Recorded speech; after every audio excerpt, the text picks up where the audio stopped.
Hello everyone and welcome back to my channel. My name is Caitlin from Florals.com and today I'm sharing my December favorites. Now I know we're already into 2019, but I usually do the favorites in the next month after because that way I've finished off the month and I kind of can look back on it and see what I've used the most. I don't have a ton for this month because I actually didn't create a lot in December. So some of these are actually pulled from November that I didn't share, as well as a couple of things that I did end up using in December, as well as one thing that I just started using but I know I really love already. So I'm going to start off with the sequin mix over here. This is Pastel Pasture. I have a couple sets of these, but this is definitely just a beautiful mix. I think this is the only sequin mix I used this month, at least off the top of my head, to make that beautiful see-through shaker card, and I'll have that project linked down below in case you guys want to watch it. I made that for Spiegel Mom Scraps, and that's where you guys can get these sequins while they're still available. Let's do a quick close-up here. I believe these are to match a current collection, but I can't remember off the top of my head. So you can see that there's a lot of beautiful pastels. I love the pastel green, and then you got the bright purple and the bright corally pink, and then you have the whites mixed in, so it gives it a little bit more of a pop. But that was my favorite sequin mix of the month for sure, because I did feature it on that card. You guys probably already know, I did a lot of work on my December memories in well, actually I shared them in December. I actually created a lot of it in November, but my favorite collection that I got to work with for the Christmas stuff for this year was the Merry and Bright collection by Fancy Pants. Now, I didn't get to use everything. This is the first year that I've had it, but I absolutely adored it. This is an older collection, 2016, but I know this has been seen at Tuesday Morning, and I'm sure it's still available somewhere, maybe on some Etsy shops.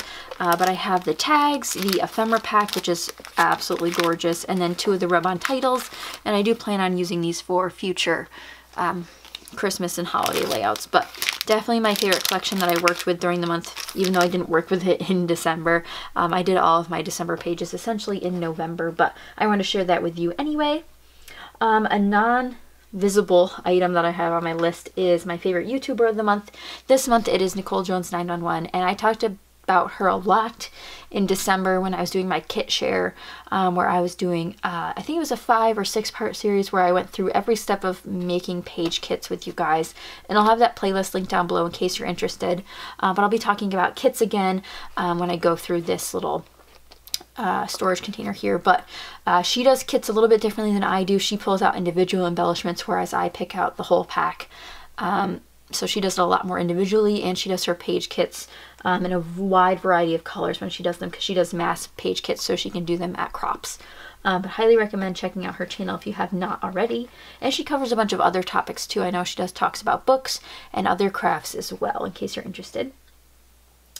Okay, let's see. Next up, I'll go with the stamp set. Again, another Christmas item.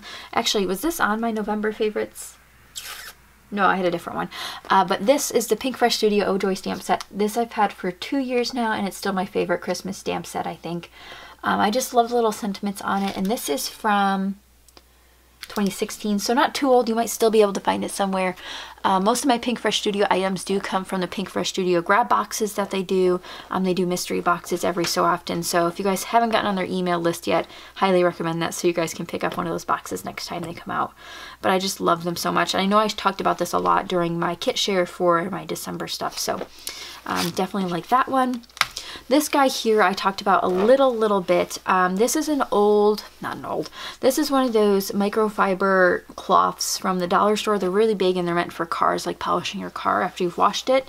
But they're essentially very similar to a lot of the stamp cleaners on the market. And this is the only one I've been using so far, despite having the Lawn Fawn one that I just received in the mystery bag from Lawn Fawn that I purchased back in December. So this is the only one that I've used so far, because I know that I have a bunch of these, and this is perfect because I can mop up like my Heidi Swap color shine without having to worry about it, because I'm not sure if that'll come out of fabric very easily. So if this does get ruined by paint or something, this doesn't matter as much to me as the Lawn Fawn one does, which I know is just meant for ink. But the way that I use this is I don't get it wet very often. I did use it today, but it's not wet at all. I always have a bottle of water on my mat around my craft desk somewhere, and I always spray it somewhere and then it's wet enough to wipe off my stamp.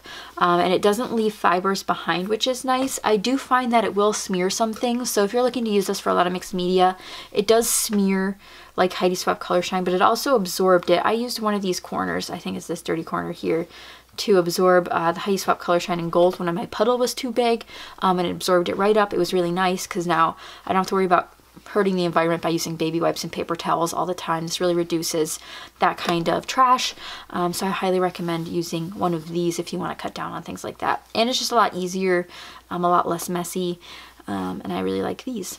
So that's what I have, and then I just let it air dry. I have a smaller, so you could cut this to any size you want, but I like this smaller square size that I went with. Even this is just a little bit too big maybe, but I just went with a smaller size at first to kind of get myself going with that new product. Next up is another non-visible, but it's semi-visible, and it's making kits. I made 18-page kits in December, which are right here, and I'll talk about the storage after, but I made 18-page kits in December that I'll be using in January, so if you haven't checked them out yet, I have a kit share on my channel, and that's in the playlist that I'll link down below. But I ended up getting this for Christmas. This is a Storage Studios paper folio. It carries 12 by 12 inch paper, and it's got like these fabric sides, and it's got handles. So I'm going to tip it up, and I did share this in that video as well, but you can see that 12 by 12 page kits fit in there beautifully. Mine are just paper clipped together, and then my ephemera fits down there, and I even have another insert that goes in here, but I'm just talking about the storage today. But I've absolutely adored making kits. I've been part of the How to Kill a Kit with Style collab for, I don't know, almost a full, it'll be a full year in maybe June, I think is when it started. So get ready for another full year of making a kit and using it. And I know you guys have been liking that a lot because that's sort of what everything's been around in the scrapbooking industry. So if you guys like making kits, let me know. I'll keep doing that. Either way, I'm still making layouts despite having them in kit format, so at least you're getting inspiration from the layout process videos. But if you guys like that I make a kit every month with you guys like I did in my last series, let me know, because I know a lot of you guys were really receptive to that. And I am thinking about switching up how I make my kit. This time I just kitted the papers, and I kitted them without photos, and a lot of people are wondering how I do that without photos, and I just did it for the generic photos that I had of one topic. However, I understand not a lot of people have a lot of albums that are very topic specific, and most of them are just year albums. So we'll take a look in, what is it, February, when I make my February kit, how that goes. But I really enjoyed making kits. And I also actually made a card kit for February, but that's part of another series that I'm sharing with my patrons over on Patreon. So they'll be learning about card kits. If you're interested in that, head on over there and check it out. But yeah, so Storage Studios, I bought, or this was on my Amazon wish list. I do believe they sell something similar at Hobby Lobby, probably for cheaper. So I would check your Hobby Lobby first. I know they have expandable folders of the 12 by 12 variety there. I'm not sure about Michael's or Joann's or any other chain craft store, but I know Hobby Lobby tends to carry more storage than the other two in this particular type, like this folio type. But I really enjoyed making kits, and I really love having this handled medium to carry them around in. Not that I carry them very far, but if I were to carry them very far, it would be very easy. So then next up is my last item on my list, which I didn't pull up on my desk here, but it's simply pocket page cards. I've found a new love for pocket page cards when doing my pocket page albums in December. These are not Christmas themed ones because I used a majority of those, but these are just my regular ones that I actually pulled out for my kit. I just adore pocket page cards now. If you guys didn't know, January is a spending freeze month for me that I'm doing with the Rediscover Your Stash Facebook group. So I'm not going to be buying any more supplies in January, and ideally a couple months after that, because I really need to make a dent in my stash. But I'm really excited to be using up more of these on some upcoming layouts that I'm sharing with you guys. And if you guys haven't seen any of those process videos, if they're already up, I'll have them linked down below for my kit that I shared with you at the beginning of January, yes. And it's hard to believe it's already 2019. I do have a goal video coming as well, because I know I shared that freebie over on my blog, and if you guys haven't checked it out yet, I have a crafty goal worksheet for you guys over on my blog, grayflorals.com, where you can plan out your goal and steps to achieve your crafty goal, so you can keep on track throughout the whole year. So definitely check that out if you haven't already, and I'll be sharing my 2019 crafty goals very soon here on YouTube. I just have to get my voice back. As you guys can kind of tell, I am under the weather currently. I did feel fine enough to do this shorter video, but I don't think that video will be very easy for me. So we'll see how that goes. But for now, I have that over on my blog.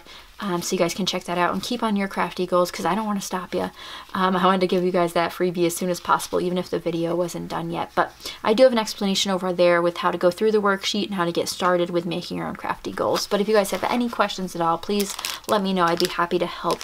And I'd love to know what your crafty goal is, or at least one of them for 2019 is. I have a bunch that I've written down. I'm trying to narrow it down to kind of get my mind focused, but these are my favorites for the month. I hope you guys enjoyed. Check out all the links down below if you're interested in any of the products that I've shown, because I do try to link them if they're still available in case you guys are really interested. And definitely check out Nicole Jones 911, as well as the playlist down below for my stash kit and for my December stuff that I was mentioning that we created last month. So I hope you guys had an amazing 2018, and now that that's done, we're going to have an amazing 2019 full of craftiness and full of busting stash and using our supplies, and I hope you guys are excited about that, and I hope to do kind of a whole series on that, but we shall see. But I hope you guys enjoyed again. Thank you guys so much for watching, and I'll see you guys next time. Bye!